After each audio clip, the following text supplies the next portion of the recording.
Her portrait is plastered on signs across several states, with over $1 million available for anyone who chooses honesty over a secret.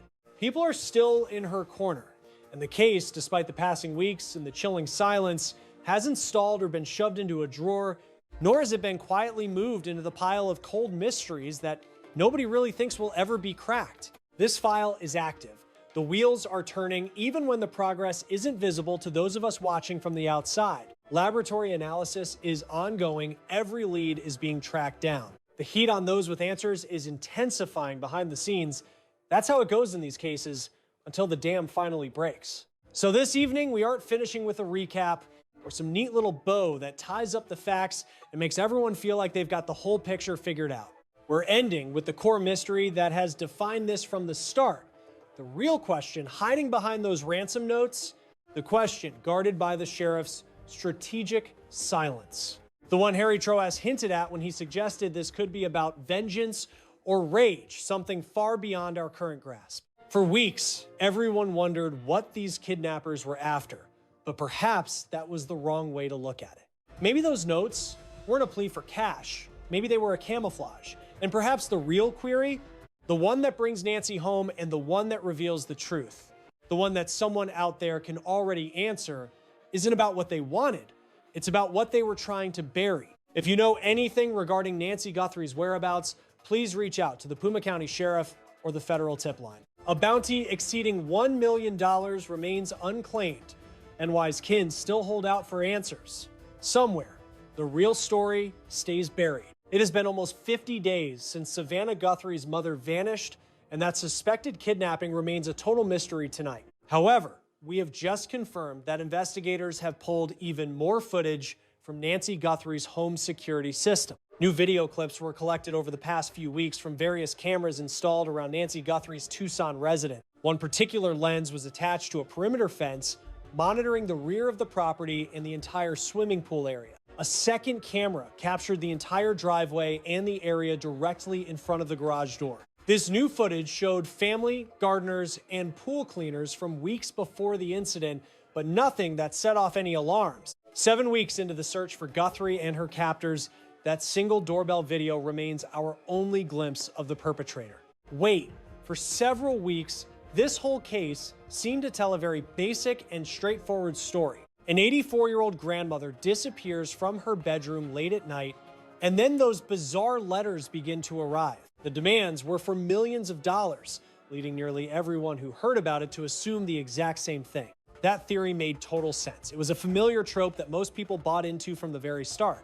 But tonight, every single assumption you had about the Nancy Guthrie case is about to be completely shattered. Because a veteran who spent his life at the Federal Bureau of Investigation, a man who knows these cases intimately, is suggesting that the ransom theory is looking more doubtful with every single day that passes without a lead.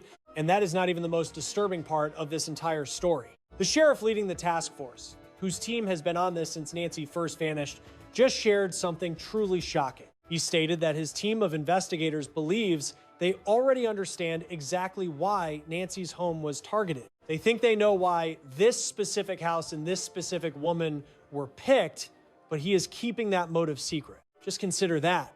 Law enforcement claims to have the why, but they are choosing to remain completely silent. So tonight, the central mystery is no longer just about who actually walked off with Nancy Guthrie. The question is whether money was ever the true motivation, and if it wasn't, what were the people behind this actually after, and why is the answer so incredibly sensitive that investigators are refusing to even speak it out loud? To grasp why this shift is so significant, you have to go back to the very first day. You must understand what the public was told and why nearly everyone following the case reached the same conclusion on January 31st, 2026. Nancy Guthrie, an 84-year-old woman, had spent that final evening enjoying time with her family. There was absolutely nothing unusual or alarming about that evening. It was just a typical night with family before they dropped her off at her quiet home in the Catalina foothills area. They said their goodbyes, watched her go inside, and then drove away. That was the last time they saw her. The following morning, Nancy was scheduled to show up for a social gathering at her local church. She was the type of person who always showed up. She was incredibly reliable and consistent. When she never appeared, the friends waiting for her didn't just shrug it off. They knew immediately that something was very wrong. By the time authorities arrived at Nancy's residence, she was gone. But not like she had just stepped out. She was gone in that heavy way that makes your heart sink, signaling that something terrible happened inside. Detectives stated they believed she had been taken from her home against her will. And then the ransom demands arrived. Usually, when people hear that, their minds automatically fill in the rest of the story. Someone grabbed her because they want cash. Just pay them and bring her back home. It feels like a business transaction, cold and awful, yes, but at least there is a clear logic. At the very least, you can look at the situation and feel like you understand the motive. That is exactly how the public viewed this case once they heard about the $1 million demands. People read those reports and assume the crime was fueled by simple greed. They figured someone spotted a wealthy senior in a nice area and decided she was more valuable as a hostage than a neighbor. A reward was posted, the feds got involved, and the public waited for the typical negotiations to begin. Everyone expected that money would be discussed and that Nancy would eventually be returned to her family. But as the weeks dragged on, there was still no sign of Nancy Guthrie coming home. Now, the professional investigators who study these cases are starting to suggest a perspective that changes the entire foundation of the story. That initial story might not be the truth at all. Every high-profile investigation eventually hits a specific turning point where the public's perception suddenly pivots because of one solitary insight shared softly by a seasoned pro hits with more force than all the noise that filled the airwaves before. You suddenly find yourself leaning in closer, your mind racing as you wonder, wait, did I actually hear that right? That exact feeling surfaced in the Nancy Guthrie mystery when Harry Trumbitis finally weighed in. He is no mere pundit. He is not just another talking head offering empty theories. This man dedicated a career to serving as a special agent within the Federal Bureau of Investigation. That agency represents the gold standard, arriving whenever a situation becomes too massive or lethal for local cops to manage on their own. This is a veteran who has stared down hardened felons, who thoroughly understands the intricate ways that major felonies are orchestrated and carried out, who spent decades mastering the art of distinguishing a staged scene from the cold, hard reality of what truly went down. When Harry Trumbitis analyzed the Guthrie disappearance, he dropped a bombshell that caught many seasoned observers completely off guard. He stated, "A payday is looking less and less like the primary driver here. Pause and process that." He did not rule it out. He chose his words precisely because elite detectives never fully dismiss a theory until the hard evidence slams that door for good. Yet, he called it highly improbable. When an expert of his caliber makes such a claim, people start paying very close attention. These insights are never tossed around lightly. They are calculated moves. When you have spent a lifetime untangling high-stakes abductions, when you grasp the inner workings of how these underworld operations function, you only make that call if the evidence is leading you toward a completely different conclusion. So, what exactly was his logic? Why would a retired federal agent examine a file containing physical ransom demands, clear written orders for millions in cash, and then begin to doubt that profit was the actual goal? It all boils down to how these professional snatches really play out on the street versus the dramatized versions we see in Hollywood films. Most folks, when envisioning a kidnapping for profit, picture something that operates very much like a high-stakes corporate transaction. A target is grabbed, a price is set, funds are moved through some elaborate, secretive handoff. The hostage returns, the culprits vanish. It feels straightforward, transactional, and almost routine. However, Trumbidas clarified that the truth is worlds away from that myth. Real-world abductions for cash are incredibly sophisticated and messy endeavors. They demand a degree of teamwork and long-term focus that most street-level gangs are simply incapable of sustaining. Consider every single detail that must go perfectly for a multi-million-dollar extortion plot to actually succeed. You need to snatch a person without leaving a trace, getting spotted, or getting busted right at the scene. You must secure a hideout to keep that individual safe and hidden from the world for a significant length of time, You are forced to send your threats through channels that keep your identity completely invisible to investigators. You have to spar with the police because the authorities are always in the loop, all while keeping your cool. Plus, you have to control the hostage. You have to babysit your own crew because every extra body increases the risk of a leak, a sudden panic, or a fatal slip-up. Then, assuming everything else goes flawlessly, you still have to secure the payout without walking straight into a massive police trap.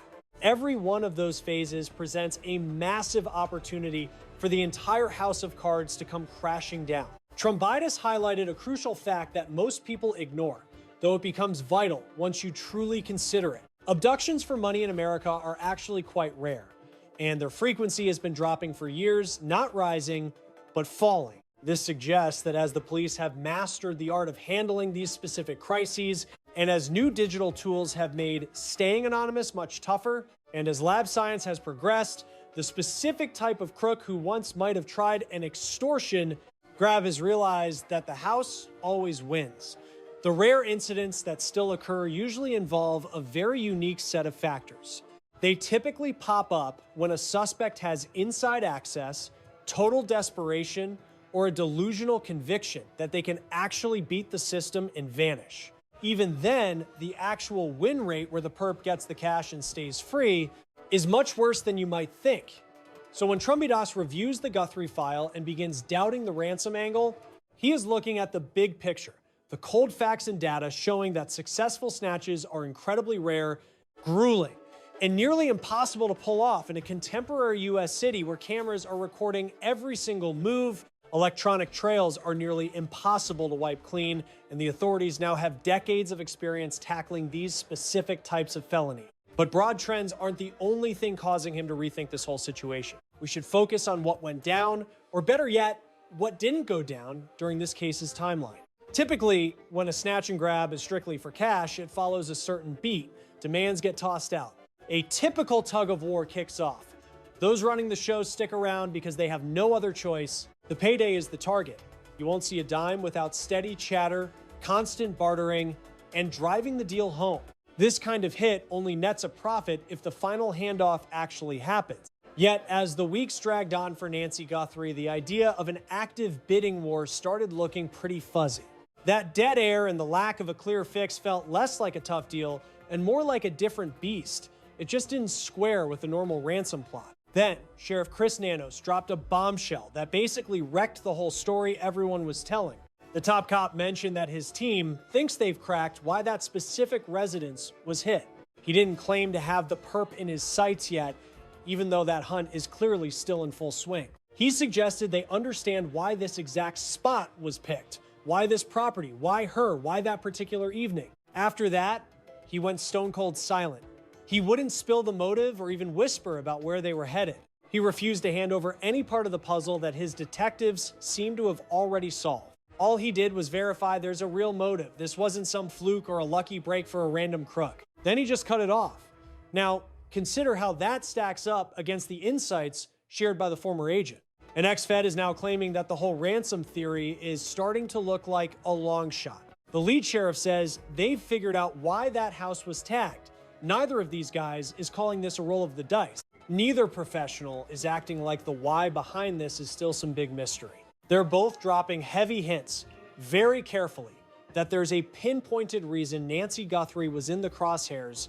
It's a concrete motive that the cops seem to get, and it's definitely not what the neighbors have been guessing. Look, if this were just a plain old cash grab targeting a rich senior in a fancy zip code, there'd be no point in the sheriff being so tight-lipped about why the place was hit. Greed usually doesn't need that much tiptoeing. There is zero reason to hide the specifics of a money-driven heist from the evening news, but it's a different story when you're guarding a motive that's deeply personal and very precise, and maybe tied to certain individuals or situations the department is still trying to get a handle on. The simple fact the sheriff admitted there's a motive but wouldn't spill, it says plenty. That choice to keep us in the dark while everyone wants the truth speaks volumes. Whatever the reason for picking Nancy, it's clearly so touchy that a public leak might blow the whole case. And honestly, that just doesn't fit the profile of a standard ransom play. That looks like something far more tangled, way more intimate, and significantly more chilling. The story the community bought into isn't the one the detectives are actually chasing down. And from this point forward, every scrap of proof and every tiny detail, every move the bad guys made starts looking totally different once you realize those ransom letters might have been a total sideshow. They could have been a smokescreen. There's a world of difference between a spur-of-the-moment act and something built from the ground up. Quick hits are messy and rash. They leave a trail of breadcrumbs going everywhere because the person responsible wasn't thinking straight, didn't bother with a solid plan, and certainly wasn't bracing for the heat that would come later. Those hits are definitely terrifying, but they always have this chaotic vibe to them. A stray thumbprint, a neighbor who caught a glimpse, a cell phone pinging at exactly the wrong time. Winging it usually leaves a mess all over the place. But a scripted crime is different. It has a very specific kind of silence to it. The clutter is managed. The clock is watched. Those weird little details that don't fit, those aren't blunders. Those are calculated moves. And when the pros start peeling back the layers, they don't find a mess. They find a clear plan. If you map out the facts in the Nancy Guthrie investigation and view them as more than just a pile of scary coincidences, but as a string of deliberate actions by a prepared actor, you get a vision of something far more calculated and way less random. Each individual bit of proof might seem easy enough to brush off by itself, but when you stack them up and see them as choices instead of luck, the narrative becomes impossible to ignore. Let's look at the entrance. Detectives found a masked figure on the security tapes near Nancy Guthrie's house. This wasn't some random pedestrian caught in the wrong place at the wrong time. We're looking at someone who deliberately wore a face covering. They made a conscious effort to hide their identity long before reaching the driveway. That specific choice to suit up prior to the approach reveals a lot. It proves the individual was fully aware of the risk of being spotted. They clearly anticipated being caught on film and moved to block any recognition, yet the preparation extended way past a simple disguise. Police reports characterized the suspect as a male identifying figure, standing at a medium stature and sporting a dark Ozark trail pack. That gear is crucial. Such a precise detail implies the subject arrived ready for action. They didn't show up empty-handed. Regardless of if they carried hardware, supplies, or specific items for the crime inside, having a bag suggests this wasn't some spur-of-the-moment visit. This person had a kit ready for the job. Then we have the intruder's actions upon reaching the main entrance. They actively messed with the smart security lens. Pause and consider the weight of that action because it is a massive red flag in this investigation. These Ring cameras are tiny gadgets. Your typical passerby wouldn't even register their presence on the wall. They stay silent and hidden against the frame, so most callers, even the unwelcome ones, just ignore them entirely. However, this guy spotted it. He either knew it existed or assumed it did and moved to disable it. He didn't just walk past or pray the lens was broken. He went straight for the hardware. This isn't how a panicked amateur behaves. This is the conduct of a person who planned around modern security. An individual who grasps that footage creates a digital trail. Someone who, well before reaching that doorstep, had weighed how to minimize the risk of being caught on tape. That kind of situational focus on a tiny sensor by the door proves a high level of premeditation and focus. It implies they either scouted the place out or simply made it a rule to kill all tech before acting. In both scenarios, the evidence leads to one conclusion. The subject was ready, but their groundwork went beyond just messing with the entrance. Detectives also noted suspicious activity at a nearby utility station, paired with a significant crash in local wireless signals during the exact window when Nancy went missing. This particular lead hasn't gotten nearly as much press as the other clues, but truthfully, it might be the most revealing tactical indicator in this whole investigation. Consider why an abductor would crash the web near their target's residence. Today's houses are packed with online gadgets, intelligent hubs, remote lenses, saving to the cloud, high-tech sensors that ping security firms or blast notifications straight to a resident's mobile device. Tools that, when active, would capture, warn, or archive every single movement happening within or outside a residence in real time. An active web link serves as an invisible yet persistent shield and record keeper for most contemporary families. By cutting that digital lifeline first, you effectively blind almost all of those safety measures. Video feeds stop syncing to servers. Emergency pings never make it out. The electronic trail of those vital moments inside the residence ends up fragmented or totally lost to investigators. Killing the connection around a specific site before a strike is never just a random coincidence or accident. A spur-of-the-moment crook wouldn't even think of this. It demands a clear understanding of what tech is inside, realizing how these gizmos operate, and seeing that a live network is a major obstacle to the mission, which leads to the manual step of sabotaging an external box to kill the signal before moving in. This represents calculated, intentional, and high-tech strategy. It brings up a massive point that police are likely debating right now. How is the perpetrator so familiar with the network setup and floor plan to pull off such a precise move? Had they scouted the block? Were they already acquainted with the layout of the victim's house? Was there an insider feeding them details about the interior setup and the home's connectivity? Since that kind of detailed groundwork doesn't happen by chance. Plus, we have the genetic evidence. Police verified they found a blend of genetic material at the site. This nuance requires a deep dive, as it's often misinterpreted by those unfamiliar with lab science. Finding a genetic cocktail doesn't imply that detectives have caught their man yet. It signifies that samples from multiple individuals were present, and technicians are currently working to untangle and name each specific profile found. Within such a tangled mystery, these blended samples represent both a major hurdle and a golden opportunity. It's a real hurdle since unweaving clustered DNA signatures demands hours of expert-level scrutiny. This is a goldmine because it proves whoever invaded that home dropped a trail. They shed bits of their own identity. Regardless of the legwork behind this hit, no matter the efforts to kill the feeds, crash the Wi-Fi, or mask their faces, human biology leaves an indelible mark inside any room. Skin, hair, fingerprints, and genetic code. This biological shedding occurs entirely beneath the suspect's own radar during the struggle. Now, forensics teams hold that evidence. They are currently running the labs. Once the results are in, those markers will either trigger a database hit or sit ready for the second a person of interest is caught and swabbed. Genetic evidence doesn't care about time, even when the clock is ticking for the detective. Then we have the getaway ride. Neighbors recalled a car flying through the streets right when Nancy was likely snatched. A vehicle tearing down a silent suburban block late into the night. It moved quickly enough to grab attention, fast enough to stick in someone's memory. When paired with the rest, this clue broadens the scope significantly. This confirms we aren't looking at a lone wolf working solely inside those four walls. Dynamics were at play. A car was involved. A concrete strategy existed to hustle Nancy off the premises the moment the first stage wrapped up. Consider the logistics needed for a lookout at the entrance, another person handling the interior, and a driver idling at a precise spot waiting for the green light to burn rubber. This wasn't some snap judgment. This wasn't a lone addict making a frantic mistake. This was a synchronized machine with various moving parts.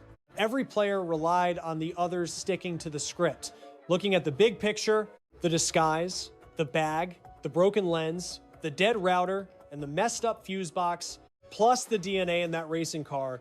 You aren't seeing the remnants of some random, messy outburst. You're staring at a crime constructed brick by brick, phase by phase, with cold calculation. Someone brainstormed this attack. Someone drew the blueprints. They weighed every hurdle, every lens, and every smart device, fearing detection, and then engineered a way to bypass every single one. Someone gathered their gear, shoved it into a pack, headed for a targeted home at a set time, and pulled off a script that had been practiced, at least in their head, well before the sun went down. This evidence begs a single question. Why exert all that energy for a kidnapping plot that, as Harry Trombus noted, is becoming extinct, nearly impossible to execute, and almost never ends with a payday? Why scout a house, kill the web, mess with the tech, bring pro gear, and arrange a ride, just to snatch an 84-year-old lady for cash that veterans say is impossible to pocket safely? The grind doesn't justify the prize. The prep work and the alleged goal are totally disconnected. When the homework and the motive clash like this, seasoned pros know there's a catch. It implies the public reason is a lie, It suggests those scary demand letters, despite their realism, served as a smokescreen to throw off the trail, to keep the cops and the media chasing a standard story, one that feels plausible on top, while the dark truth stays buried deep below. This is the hallmark of a high-level hit. They provide a decoy, so the truth stays hidden. If Nancy Guthrie's case followed this pattern, if the money was just a ruse, then the mystery we've been tracking since the start of this film can't be brushed aside. If cash wasn't the goal, what was? More to the point, why her? That's the game changer. Not where she went, or who took her, but specifically why her. Once you admit this was a calculated strike, that the legwork went way beyond a simple shakedown, you're facing a truth that's far more haunting than any typical kidnapping ever could be. They hunted Nancy Guthrie on purpose. Not the neighbors, not some other senior down the street, not a victim of opportunity. This exact woman, in this exact spot, at this exact hour. Former FBI Special Investigator Harry Trombitas recently weighed in. He opened a new door regarding this specific case, and his revelations are absolutely critical. He suggested the motive could be revenge, pure anger, or perhaps something else entirely. A hidden goal that neither the police nor the public understands yet. Revenge, fury, or a nameless reason. Those are not the terms used for a simple robbery. Those are words for something personal that festered. It was aimed at Nancy or her inner circle with a hatred that exceeds mere financial greed. And we must also consider the words of Sheriff Nano. He noted that detectives believe they know why Nancy's home was targeted. He chose that specific word, targeted. That carries immense weight. It implies a deliberate aim. It means the culprit had Nancy in their crosshairs long before January 31st. They were not just browsing. They were not hunting for a random senior in a nice area. They came for her specifically. This means the solution is hidden within Nancy's personal history, her old ties, or her past relationship. Something existed that made someone decide an incredibly complex criminal plot was worth the risk.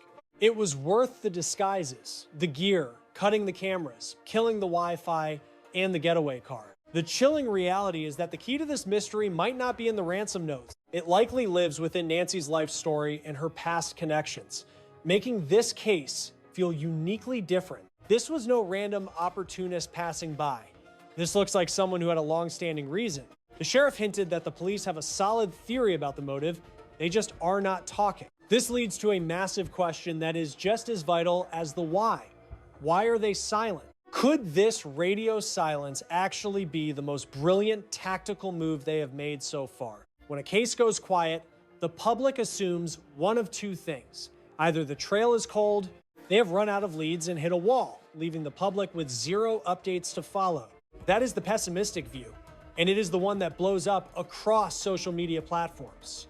Frustration usually thrives when there is a lack of news, but this silence could mean something else.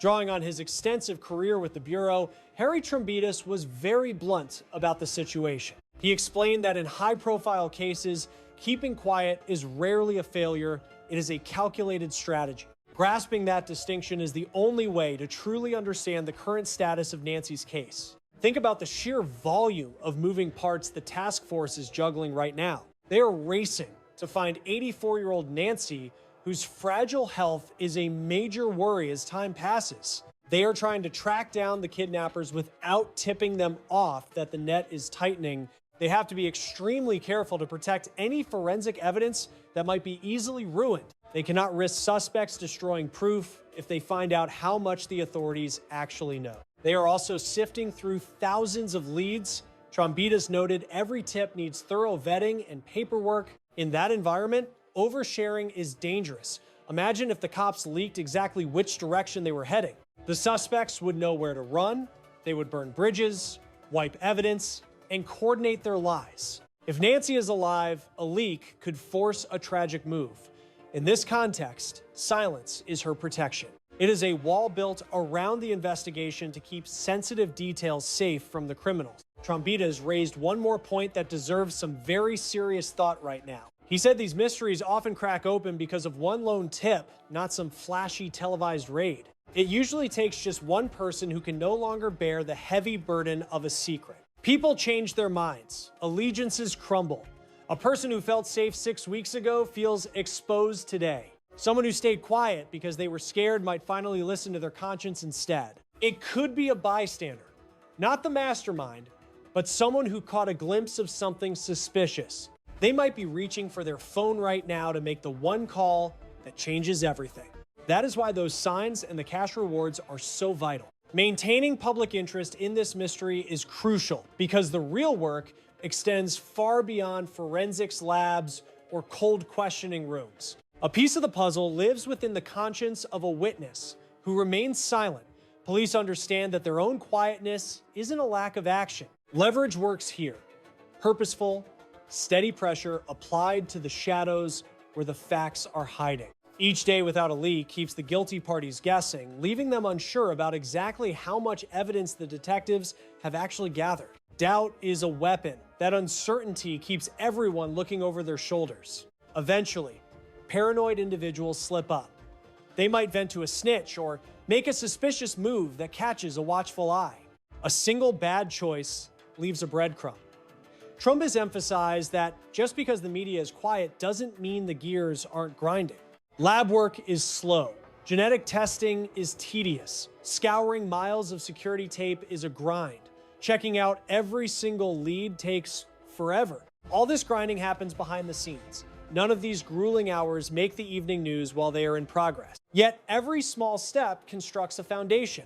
Occasionally, it builds a solid prosecution that is ironclad the moment it finally goes public. It is also worth noting how the task force persists in re-examining digital recordings and clues even when the initial sweep of the items didn't turn up any red flags right away. That level of relentless detail-oriented effort, pushing forward when the leads seem dead, isn't how a team acts when they are ready to throw in the towel. These actions prove the squad knows the truth is buried in the files and they are dead set on dragging it out. So whenever the department goes radio silent, or when the chief hints at a reason for the crime without spilling the details, or you see insiders being incredibly tight-lipped, do not mistake that for being stuck. See it as tactical restraint. View it as the calculated calm of veterans who are so close to a break that one loose lip could ruin everything. The hush surrounding the Nancy Guthrie disappearance isn't a sign of failure. It is the sound of a storm about to break. Yet, before that happens, another factor is in play. This element doesn't exist in a squad room or a police station. It lives on side streets and signs, hitting a commuter who sees a photo and recalls a detail they once thought was trivial. That power is the community, and their involvement in the next phase might be more vital than people realize. In specific probes, the file leaves the station and enters the daily lives of regular citizens. It is no longer just a headline you read while relaxing on your couch. You might actually hold a piece of the story. The big break might not come from a test tube or a precinct. Instead, it comes from someone idling at a stoplight, staring at a poster, and suddenly connecting the dots in their mind. That is the current state of Nancy Guthrie's mystery. Nancy's portrait is plastered on signs way beyond Tucson or Arizona, reaching across state lines, positioned in busy hubs where tens of thousands of commuters drive by every 24 hours. Her photo, showing an 84-year-old grandmother of deep conviction, carries a desperate plea to the public. Do you recognize her? Any leads? Reach out. The relatives have upped the bounty for Nancy's safe recovery to $1 million. $1 million. That is not just some empty promise. It is a massive financial stake intended to broadcast one clear point to anyone holding secrets about Nancy Guthrie. No matter how terrifying it feels to speak up, her kin will ensure it is worth your while. Plus, the federal authorities have chipped in another $100,000. In total, $1.1 million is waiting for whoever provides the tip that solves this crime. Listen, many folks see those figures and only think about the cash. However, Harry Trumbitis, the ex-federal official following this drama, knows that a bounty works on a psychological level. It is a beacon. It alerts those lingering on the fringes. Individuals who have some dirt but are currently sitting on the fence. It proves the heat is on, the consequences are heavy, and the chance to cooperate won't last until the end of time. Imagine that witness, they likely weren't the one who actually laid hands on Nancy Guthrie. The main culprit is probably off the grid or vowed to never talk, yet intricate offenses involving logistics, seamless logistics, and complex planning leave a trail that others are bound to notice. Schemes this intricate never stay completely secret. A witness definitely heard something early on. It might have been subtle or seemed like insignificant small talk at the time. Nevertheless, some words were definitely exchanged between certain parties. A specific name was dropped, a plan mentioned, or a grudge aired. A friend likely spotted a shift in a companion's typical mood or behavior. An odd inquiry was made that didn't spark concern until much later. A bystander observed something leading up to January 31st that carries a far darker meaning today than it did back then. That individual might be totally oblivious to the value of their memory. They hold a vital clue without even realizing it is a piece of the puzzle. Perhaps they dismissed it as just a weird encounter or a random odd chat, an awkward vibe that didn't warrant a call. Now that secret lingers within them while they live their daily life disconnected from the bigger picture. Massive signs, cash incentives, and constant news cycles. These efforts target that specific witness to help them connect the dots, to keep Nancy's image front and center until a sudden realization hits them during a normal day. The light bulb finally goes off and they think, wait, that's what it was. Then they reach for their phone. Trump has addressed this exact situation while explaining how allegiances shift during a felony investigation. His insight was grounded in human nature. Personal ties eventually evolve or wither away. The initial silence, fueled by affection, terror, or a sense of duty or greed, starts to crumble after 6 weeks, 6 months, or even a full year. Anxiety dissipates. Devotion sours under the weight of remorse. Loyalty vanishes when a friend puts your own safety in jeopardy. Personal gain gets reevaluated as the bounty grows, and the risks of staying quiet become terrifyingly obvious. Someone who hesitated on February 1st might decide to talk by March 19th. A witness who once felt safe and sure of themselves might be feeling incredibly vulnerable and anxious today. The clock isn't just ticking against Nancy.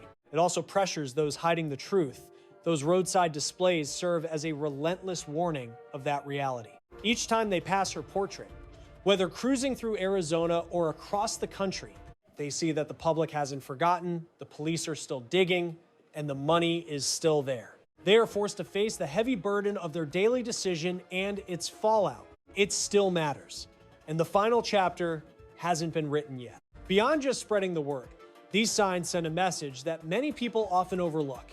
It tells the culprits that the authorities haven't limited their search to just a few local suspects by plastering Nancy's face all over different regions. Her relatives and the cops are signaling that the net is broad and no single location is safe. Every lead is being chased. That kind of high-profile, persistent heat messes with a guilty person's head. There is no sanctuary far enough away. You can't cross a border to escape the reach of this story. You never get that feeling of relief that the heat has finally died down. Those eyes on the road haunt you. Meanwhile, the nonstop press reports do the exact same thing. Every television special or breaking news update keeps her name alive until the perfect witness hears it. Trumpist was very clear about this specific strategy. Often, a single, fresh detail or a recent broadcast finally convinces someone to dial that number and break the case. It's not always about new facts, but about reaching a person just as they find the courage to talk. Success depends on timing, and the organizers know they can't force a witness to come forward. They can, however, ensure that when that person is finally ready, the clues are ready, her face is everywhere, the tip line is clear, and the payout is life-changing. When you spot those signs or read about the growing bounty and see Nancy's story still making headlines months later, know that every bit of it is intentional. It's a calculated, long-term plan, a focused approach based on a core truth that veteran detectives rely on during these grim investigations. Out in the world, a person holds a secret. While they have stayed silent so far, that could change. Once they speak, the whole landscape shifts. We are not doubting if this individual actually exists. Judging by insights from detectives and ex-agents on this file, they almost certainly do. The real trick is finding their price. Which specific blend of timing, stress, exposure, cash, remorse, or terror, and basic morality will eventually nudge them to trade their silence for the fact? Nancy Guthrie's kin are wagering $1 million that a solution exists. Meanwhile, police, backed by bounties and relentless digging, are risking something far more precious than cash. They are gambling on the idea that facts in these mysteries simply refuse to remain hidden eternally. Success just requires the perfect timing and a witness brave enough to finally spill the beans.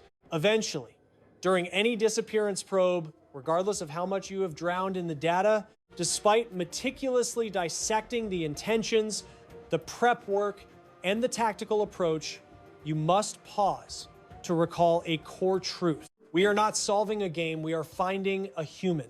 84-year-old Nancy Guthrie has a household that truly cherishes her. Her local congregation flagged her absence right away since she was known for never missing a service. Her existence is rich with memories and bonds that have nothing to do with the tragedy that turned her name into a national headline. Someone calls her mom, others call her grandma or friend, yet she has been gone for several weeks. Addressing Nancy's plight, Harry Trumbitis did not hide the grim facts regarding how her advanced years affect a long-term search. He spoke with the bluntness only a veteran investigator possesses, knowing that offering fake optimism is actually quite cruel. It is its own form of malice. He admitted the odds of locating Nancy breathing have dwindled since those initial moments after she vanished. Processing that thought is brutal. It hits much harder when you visualize a real person, a unique identity, or an 84-year-old lady instead of some nameless data point in a police report. Each sunset makes the situation significantly more critical than it was the previous morning. Given her age, Nancy's physical constitution lacks the deep stamina a youthful individual would rely on during a terrifying ordeal. The immense pressure of her current environment, regardless of the setting, puts a strain on her frame that would break even much younger victims. The mix of her years, anxiety, missing meds, and ticking clocks paints a picture that cops and relatives, plus the public, simply cannot overlook. Nevertheless, authorities keep hunting as if Nancy is still out there. This is not trivial. It is a calculated, persistent, and vital professional stance taken by the lead detectives. They still have not started referring to her in the past tense. They have not adopted that tone cops use for casualties when their internal findings clash with what they tell the cameras. Officers are currently hunting for clues, digging through forensic data, watching tapes, and logging every single phone tip, operating under the assumption that a live rescue is still on the table. That attitude says everything. Seasoned pros do not keep up that level of intensity just to be nice or emotional. They persist because the other option, fearing the worst and letting that doubt slow down the clock, is incredibly risky.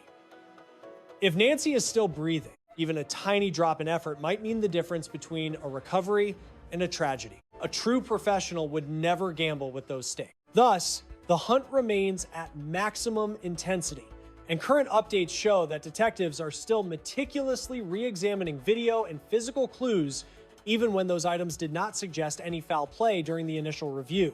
This point matters since it highlights the grit of a team that keeps checking files that have not yielded a smoking gun yet.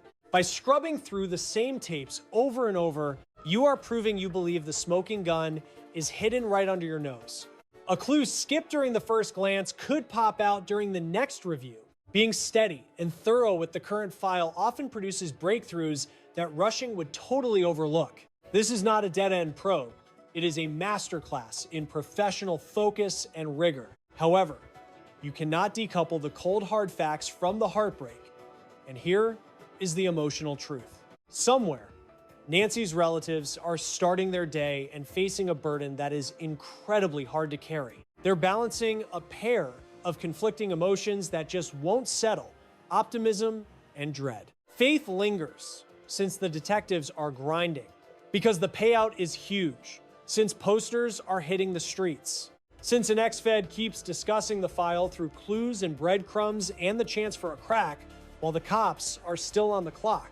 Because out in the world, that silent witness might finally choose this very moment to speak up. Then there's terror as weeks vanish. since Nancy is 84. Since the quiet from her unknown location, assuming she's breathing, feels crushing and thick and totally cryptic to everyone involved. Since every dawn breaking without an update marks another sunrise, the relatives endure using nothing but pure belief and a gritty will to stay strong. That mix of light and dark existing together, neither force capable of drowning out the other, remains among the most draining and painful spots a person can ever inhabit. Now, the Guthrie kin have stayed trapped there for weeks. They've played every card perfectly. They've helped the detectives. They've gathered a massive cash pile. They've faced the cameras to keep the search trending. They've stood by as a narrative that looked basic at first, morphed into a web much more tangled and scary than just a basic pay-to-play scheme. Throughout this ordeal, they've plastered Nancy's image everywhere. They've fought to ensure she isn't just a number in a file, another unsolved mystery, or a headline that vanishes as the media moves on to the next big tragedy. Nancy Guthrie remains gone, yet her loved ones keep swinging for her every waking hour. We must also recognize the local impact here. Take the Catalina Foothills area, her old home, her parish family, and the whole Tucson region following this drama. These folks aren't just bystanders.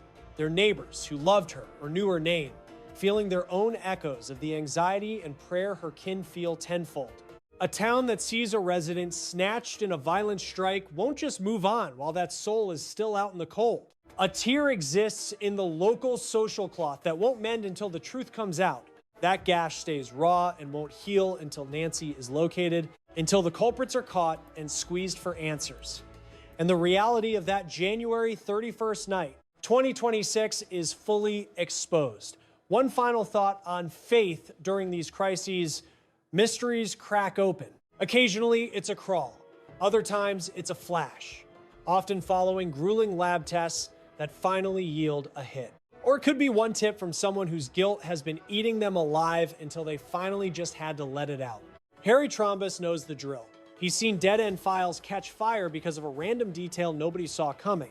He's witnessed those times when long, quiet, hidden labor yields a win that appears magical to the public, yet was really the logical result of every small step taken. We aren't there yet with Nancy Guthrie, but the engine driving that breakthrough is humming inside crime labs right now, across hotline desks, and through the steady, tireless focus of cops who refuse to quit.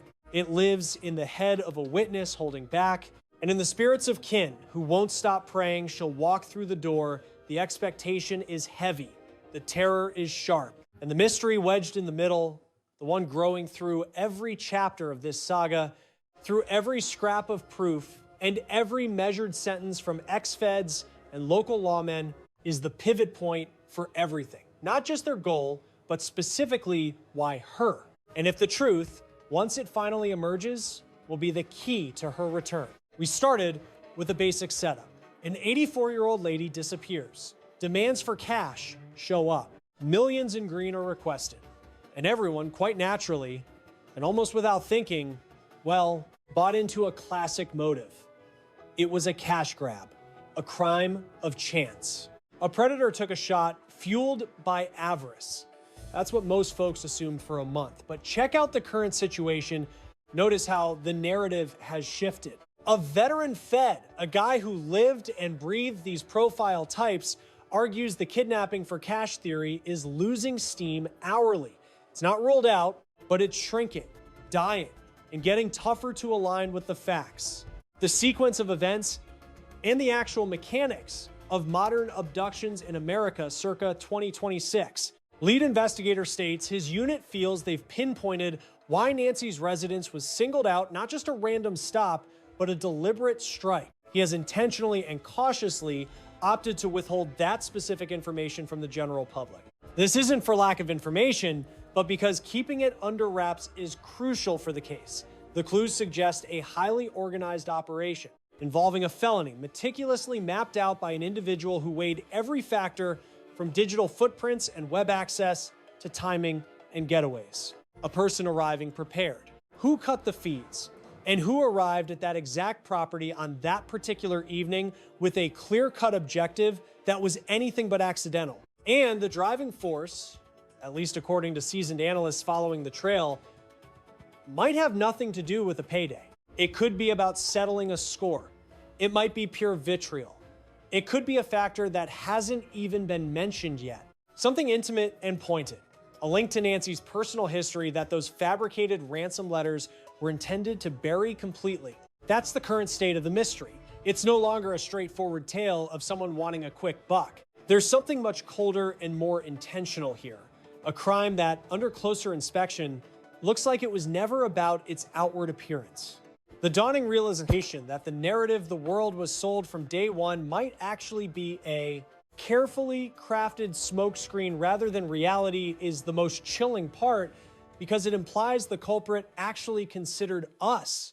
They considered how the story played. They predicted the conclusion that nearly everyone would reach and constructed a lie intended to steer you right toward it. They invented a motive that felt grounded and plausible, just to push our collective attention toward a path that benefited their agenda. That doesn't sound like the frantic moves of a panicked criminal. That sounds like someone cold enough to script not only the act itself, but the way the world would interpret it. And buried beneath that artificial narrative, underneath the fake demands and the version of the night they wanted us to believe, lies the actual sequence of events. The truth that authorities apparently have a handle on already. The truth that the sheriff is keeping locked away for now. The one that clarifies not just the events of January 31st, but why Nancy Guthrie was the one in the crosshairs. Why that specific home? Why that woman? Why was all that meticulous legwork and coordination deemed necessary for this one target? That authentic account remains untold, not in the headlines and not in full, at least not in a way that brings Nancy's relatives the closure they deserve or gives the world the reality it's been searching for. Yet it exists. It's tucked away within the files, known to those deep inside the room, just waiting for the right moment to surface. Once the proof is ironclad and the case is bulletproof, then the truth will finally step out from the dark corners where it's lived since winter. Nancy Guthrie remains missing as of tonight. She is 84 years old. She has kin who adore her, a town that remembers her, and detectives who refuse to quit the hunt. Not a random victim, not a crime of opportunity, a deliberate strike against this specific woman in this specific house for a reason the sheriff refuses to name publicly. The evidence backs this up. A masked intruder, a packed gear bag, a disabled doorbell camera, and a deliberate Wi-Fi blackout timed to the abduction.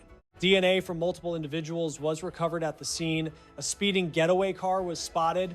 This was not a panicked amateur. This was a coordinated team with a plan. When a crime is too organized for its stated motive, the motive is usually a lie built to send everyone chasing the wrong story. Those ransom letters may have been a smokescreen, a decoy designed to keep investigators focused on money while the real reason stayed buried. The sheriff knows the why. The FBI veteran suspects it is personal, revenge, anger, or something tied directly to Nancy Guthrie's own history and relationships. Nancy is 84 years old. Every day without answers makes her situation more critical. Time is not on her side, and the people who took her know that. If you know anything about Nancy Guthrie or her disappearance, contact the Pima County Sheriff or the federal tip line. A reward of over $1 million is unclaimed. Subscribe to this channel so you never miss an update on Nancy Guthrie or any case where the official story stops making sense. The truth is always worth chasing. For 50 days, an 84-year-old grandmother has been missing, and the story everyone believed from day one might be completely wrong. Nancy Guthrie, mother of Today Show anchor Savannah Guthrie, vanished from her Tucson home on January 31st, 2026. She spent that last evening with family, said her goodbyes, walked inside her house, and was never seen again. The next morning, when she failed to appear at her church, friends immediately knew something was terribly wrong. Ransom letters arrived demanding millions of dollars, and the public quickly settled on one explanation: someone grabbed her for cash. It felt logical. A wealthy senior in an upscale neighborhood, million-dollar demands, a crime driven by pure greed. Almost everyone bought it. But a veteran FBI special agent named Harry Trombitas is now saying the ransom theory is looking less and less likely with every passing day. He points out that kidnapping for profit cases are incredibly rare in modern America, extremely difficult to pull off, and almost never result in a successful payday. Then the Pima County Sheriff dropped a bombshell. His team believes they already know exactly why Nancy Guthrie's home was specifically targeted.